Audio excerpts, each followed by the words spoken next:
اگر کبھی کسی نے مجھ سے پوچھا کہ میں نے سب سے پہلے دھوکہ کب کھایا تو شاید میں کہوں گی جس دن مجھے پتا چلا کہ میری شادی ایک بچے سے طے ہو گئی ہے۔ السلام علیکم ناظرین، آج کی کہانی وٹے سٹے کی شادی۔ ہمارے آج کے اسپیشل گیسٹ تنویر احمد صاحب یو کے سے، عمر فاروق صاحب اٹلی سے، زینبیہ شیخ عمان سے۔ جس نے اپنی کہانی لوگوں تک پہنچانی ہے وہ کمنٹ میں اپنا نمبر سینڈ کرے۔ چلتے ہیں کہانی کی طرف۔ میرا نام نادیہ ہے۔ میں ایک چھوٹے سے گاؤں میں پیدا ہوئی جہاں نہ لڑکی کے خوابوں کی کوئی قیمت ہوتی ہے نہ اس کی مرضی کا کوئی مقام۔ ہم 3 بہنیں تھیں، ابا نہیں تھے، اماں ہی سب کچھ تھیں۔ ہمیں کھلاتی بھی وہ، سنبھالتی بھی وہ اور بیچتی بھی وہ۔ میرے گاؤں میں ایک رواج تھا جسے سب وٹا سٹا کہتے ہیں۔ اگر کوئی اپنی بیٹی کی شادی کروانا چاہتا تو اس شرط پر کرتا کہ بدلے میں دوسری طرف سے بھی بیٹی لینی ہوگی۔ میری اماں کی بھانجی کی شادی میرے چچا زاد بھائی کے ساتھ طے ہوئی تھی اور بدلے میں میری شادی اس کے 8 سال چھوٹے بھائی سے کر دی گئی۔ جی ہاں، 8 سالہ۔ اور میں 17 برس کی خوبصورت جوانی کی مالک تھی اور لچکدار جسم، نیلی آنکھیں، بریک ہونٹ، لمبے بال، جو دیکھتا بس دیکھتا ہی رہ جاتا۔ جب مجھے شادی کی بات پتہ چلی تو میں جیسے پتھر کی ہو گئی۔ اماں، میں نے لرزتی آواز میں کہا، وہ تو بچہ ہے، کھیلنے کی عمر میں ہے۔ اماں نے میری طرف ایسی نظر سے دیکھا جیسے میں نے کوئی گناہ کر دیا ہو۔ کیا شرم نہیں آتی؟ خاندان کی عزت کا سوال ہے، وہ لوگ اپنی بیٹی دے رہے ہیں تو ہمیں بھی دینی ہے۔ یہ سودے بازی نہیں، یہ رشتہ ہے۔ میری آنکھوں میں آنسو تھے، میرے خواب، میرے جذبے، میری محبت، سب ان کی غیرت کے ہاتھ چڑھنے والے تھے۔ مجھے تو بس فرحان چاہیے تھا، میرا چچا داد، میرے دل کی دھڑکن۔ ہم بچپن سے ایک دوسرے کے ساتھ پلے بڑے تھے۔ وہ مجھے چاندنی کہہ کر بلاتا تھا اور کہتا تھا، چاندنی، ایک دن تمہیں لے کر شہر جاؤں گا، سب کچھ خرید دوں گا تمہارے لیے اور اپنی ماں کے جیسا گھر دوں گا۔ اس کی باتیں میری راتوں کی لوریاں تھیں، مگر اماں کے فیصلے ان سب باتوں کو ایک جھٹکے میں دفن کر دیا۔ شادی کا دن آیا، میں کسی لاش کی طرح سفید کپڑوں میں لپٹی بیٹھی تھی۔ میرے ہاتھ مہندی سے سجے تھے مگر دل خون کے آنسو رو رہا تھا۔ فرحان آیا، مجھے دیکھ کر چپ چاپ پلٹ گیا اور میں اس 8 سالہ بچے کے ساتھ نکاح پڑھ رہی تھی جو سمجھتا تھا کہ دلہن کوئی نیا کھلونا ہوگی۔ نکاح کے بعد سب نے مٹھائی بانٹی، خوشیاں منائیں اور میں بس چھت کی طرف دیکھتی رہی۔ شاید آسمان پھٹ جائے، شاید کوئی فرشتہ آئے اور مجھے اس ظلم سے نکال لے، مگر کچھ نہیں ہوا۔ میری نئی زندگی شروع ہوئی، ایک بچی کی دلہن کے طور پر۔ ساس نے پہلے ہی دن کہا، یہ شادی صرف رسم کے لیے ہے، تم کوئی امید مت رکھنا کہ جہاں عزت یا حق ملے گا۔ میں ہر روز ایک کمرے میں بند ہوتی اور بچہ اپنی ماں کے ساتھ کھیلنے چلا جاتا اور میں تنہا، اداس اور ٹوٹی ہوئی اپنی قسمت سے سوال کرتی۔ ہر رات ایک کاغذ پر فرحان کا نام لکھتی اور اسے جلا دیتی جیسے خود کو خاک کر رہی ہوں۔ ایک دن چپ نہ رہا گیا، فرحان کو راستے میں روک کر بولی، تم نے کچھ نہیں کہا، تم تو کہتے تھے محبت کرتے ہو۔ وہ خاموش رہا، پھر کہا، میں مجبور تھا نادیہ، میری بہن کی شادی تھی، میں کچھ کہتا تو ٹوٹ جاتا سب۔ میں بس مسکراتی، ٹوٹ تو میں گئی ہوں فرحان، تم سلامت رہو۔ تب میں نے فیصلہ کر لیا، میں اب جہاں نہیں رہ سکتی۔ یہ گاؤں، یہ رسمیں، یہ رشتے، سب کچھ مجھے مار رہے تھے۔ اماں سے آخری بار کہا، طلاق لے لو میری، میں نہیں رہ سکتی اس بچے کے ساتھ۔ انہوں نے تھپڑ مارا اور بولی، غیرت کے نام پر بیٹیاں قربان ہوتی ہیں، بگڑتی نہیں۔ اور اسی رات میں خاموشی سے سب کچھ چھوڑ کر نکل گئی۔ کوئی نوٹ نہیں، کوئی سامان نہیں، کوئی آواز نہیں، بس ایک لڑکی جس کے پیچھے صرف بدنامی رہ گئی اور سب نے یہی سمجھا، نادیہ فرحان کے ساتھ بھاگ گئی ہے۔ مگر جو سچ تھا وہ کوئی جانتا نہ تھا۔ لوگ سمجھتے ہیں کہ محبت صرف وصل کا نام ہے، مگر جو کبھی ملا ہی نہیں، اس کی یاد، اس کا درد، وہ بھی تو محبت کا ایک حصہ ہوتے ہیں۔ میں بس وہی حصہ رہ گئی تھی، درد، انتظار اور تنہائی۔ جس رات میں گاؤں سے نکلی، آسمان پر چاند مکمل تھا مگر میری دنیا ادھوری ہو چکی تھی۔ میں نہ بیوی رہی، نہ بیٹی، نہ عاشق، بس ایک بے نام وجود تھی جسے زمانے نے پہلے ہی دفنا دیا تھا۔ میرے پاس کوئی شناختی کارڈ نہیں تھا، کوئی پیسے نہیں تھے اور نہ ہی کوئی ٹھکانا۔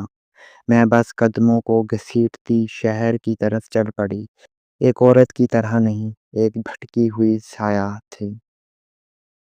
پہلی رات ایک ویران اسٹیشن پر گزاری۔ ایک بوڑھی عورت پاس آئی، مجھے دیکھ کر کہنے لگی، کیا تم بھاگ آئی ہو؟ میں کچھ بولی نہیں، بس آنکھوں میں نمی لے کر سر ہلا دیا۔ اس نے مجھے ایک پرانی سی چادر دی اور کہا، صبح شہر جا رہی ہوں، تم بھی چلو میرے ساتھ، وہاں کام دلوا دوں گی۔ میں خاموشی سے اس کے ساتھ ہو لی۔ میرے پاس کھونے کو کچھ بچا ہی کہاں تھا۔ شہر آیا، مگر خواب نہیں، سچ آیا۔ اس عورت نے مجھے ایک پرانے سے کوارٹر میں رکھا، 2 دن تک کھانا دیا، پیار سے بات کی۔ تیسرے دن ایک مرد آیا، مجھے دیکھتے ہی ہنسا، یہی ہے، شکل تو اچھی ہے، بس ذرا سدھارنا پڑے گا۔ میرے قدم پیچھے ہوئے، دل میں خوف کی لہر دوڑ گئی۔ یہ کون ہے؟ میں نے عورت سے پوچھا۔ وہ بولی، تمہارے اچھے دن شروع ہونے والے ہیں، بس 2 راتیں گزار لو، پھر سب تمہارے قدموں میں ہوگا۔ میں وہ رات کیسے بچی وہ میں ہی جانتی ہوں۔ کھڑکی سے کود کر بھاگی، پاؤں زخمی ہوئے، کپڑے پھٹے، مگر روح بچا لی۔ پھر کئی دن سڑکوں پر گزارے، کبھی مسجد کے باہر بیٹھتی، کبھی ہسپتال کے کونے میں، کوئی خیرات دے دیتا، کوئی دھتکار دیتا۔ ایک دن ایک عورت نے ترس کھا کر سلائی مشین پر کام سکھایا۔ چھوٹا سا کام ملا، لیکن وہ عزت تھی جو میں سجدوں میں مانگتی تھی۔ فرحان کی یاد روز آتی تھی، کبھی اس کی ہنسی، کبھی اس کا وعدہ، چاندنی، میں تمہیں کسی کے لیے چھوڑوں گا نہیں۔ میں خود سے کہتی، دیکھ نادیہ، تم تو سب کے لیے مر چکی ہو، لیکن شاید ابھی کچھ باقی ہے، شاید رب کے ہاں تم بھی قابل رحم ہو۔ پھر ایک دن ایک بچی میرے پاس آئی، آپ کا نام نادیہ ہے؟ میرے دل کی دھڑکن رک گئی۔ جی، تم کون ہو؟ میری ماما آپ کے بارے میں بات کرتی تھی کہ آپ نے ان کی مدد کی تھی۔ میں حیرت سے دیکھتی رہی۔ اس لمحے مجھے لگا میری بکھری ہوئی زندگی کا کوئی سراغ رب نے تھام لیا ہے۔ میں نے شہر میں جینے کا ڈھنگ سیکھ لیا تھا، مگر گاؤں کی یاد، وہ مٹی، وہ محبت، وہ سب کچھ روز میری سانس میں چپتا تھا۔ رات کو خواب میں فرحان آتا، کبھی ہاتھ پکڑتا، کبھی معاف کرتا، کبھی روتا۔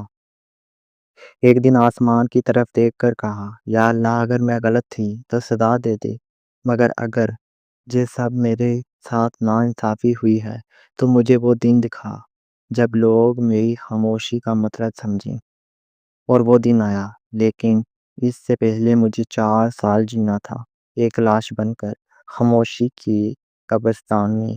کبھی کبھی زندگی تمہیں ایسے موڑ پر لا کھڑا کرتی ہے جہاں سے نہ آگے جانے کی ہمت ہوتی ہے، نہ پیچھے پلٹنے کا اختیار، بس ایک اندھی گلی جہاں صرف اندھیرا ہوتا ہے۔ شہر آئے ہوئے مجھے 4 سال ہو چکے تھے۔ میں نے خود کو سنوار لیا تھا، سلائی کڑھائی، بچوں کی ٹیوشن دینا، چھوٹے چھوٹے کام کر کے اپنا گزارا کر لیتی تھی۔ لوگوں نے مجھے نادیہ بی بی کہنا شروع کر دیا تھا، شاید وہ میرا اصل نام بھول چکے تھے، مگر میں نہیں بھولی تھی۔ میں جانتی تھی میں کون تھی، کہاں سے آئی تھی اور کیوں آئی تھی۔ پھر ایک دن قسمت نے وہ دروازہ کھولا جس کے پیچھے صرف زہر تھا۔ میں شام کے وقت بچوں کو پڑھا رہی تھی جب ایک شاندار گاڑی میرے دروازے پر آ کر رکی۔ ڈرائیور نے آ کر کہا، میڈم، صاحب نے بلایا ہے، کام کا موقع ہے، بہت اچھا معاوضہ ملے گا۔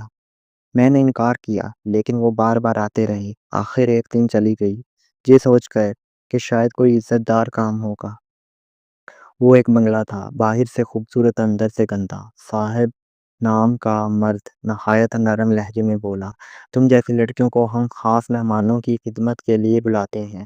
میں سمجھ گئی تھی، میرے کپڑے، میری خاموشی، میری غریبی، سب ان کی نظر میں میری قیمت تھے۔ میں کھڑی ہو گئی، آنکھوں میں آنسو لیے، صرف ایک جملہ کہا، میں جسم نہیں بیچتی۔ وہ ہنسا، بیچ تو دیا ہے تم نے، اب صرف قیمت طے کرنی ہے۔ میں بھاگ نکلی جیسے کسی آگ سے جان بچا رہی ہو۔ پھر کئی دن تک محلے والوں کی نظریں بدلتی گئیں۔ کسی نے چپکے سے کہنا شروع کیا، یہ لڑکی راتوں کو کہاں جاتی ہے؟ کوئی مجھے بھاگی ہوئی کہتا، کوئی آوارہ اور کچھ ایسے بھی تھے جو مجھے قابل ترس کھا کر دھوکہ دینا چاہتے تھے۔ میں نے دیوار سے لگ کر زندگی گزارنا شروع کر دی۔ کسی سے بات نہیں کرتی تھی، کسی پر اعتبار نہیں کرتی، بس چپ رہتی۔ پھر ایک دن زندگی کا سب سے خوفناک لمحہ آیا۔ ایک بیمار عورت میرے دروازے پر آئی، رو رہی تھی، میری بیٹی کا آپریشن ہے، کوئی پیسے نہیں، پلیز مدد کرے۔ میرے پاس وہ رقم نہیں تھی مگر دل ہار گیا۔ میں نے اسے اپنے کپڑے، زیور سب کچھ دے دیا، بس یہ سوچ کر کہ شاید کسی کی بیٹی بچ جائے تو اللہ میرے ساتھ کی گئی زیادتی کا حساب معاف کر دے۔ مگر اسی رات وہی عورت پولیس کے ساتھ واپس آئی۔ مجھ پر الزام لگا، یہ لڑکی جسم فروشی کرتی ہے، ہماری لڑکیوں کو ورگلاتی ہے۔ میری دنیا ہل گئی۔ محلے والے دروازے پر آ گئے، گالیاں، تھو تھو اور نفرت۔ میں خود سے پوچھتی رہی، یا اللہ، میں نے تو صرف مدد کی تھی، کیوں تو نے سچ بولنے والوں کو رسوا کر دیا؟ 2 دن حوالات میں رہی۔ میرا جرم بس اتنا کہ میں ایک بے سہارا عورت تھی جس کا کوئی وکیل نہیں، کوئی گواہ نہیں۔ میں خاموش رہی۔ میری زبان پر صرف ایک جملہ تھا، میں بے گناہ ہوں۔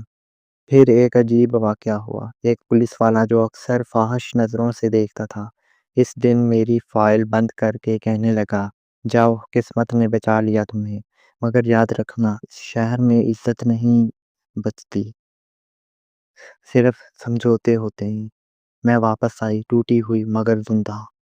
اس دن میں نے خود کو دفنا دیا، کپڑے بدل ڈالے، نام بدل ڈالا۔ اب میں سریا تھی جو دوسروں کے گھروں میں صفائی کرتی، برتن دھوتی اور ہر روز آئینے میں خود سے پوچھتی، کیا میں واقعی وہی نادیہ ہوں جو کسی سے محبت کرتی تھی؟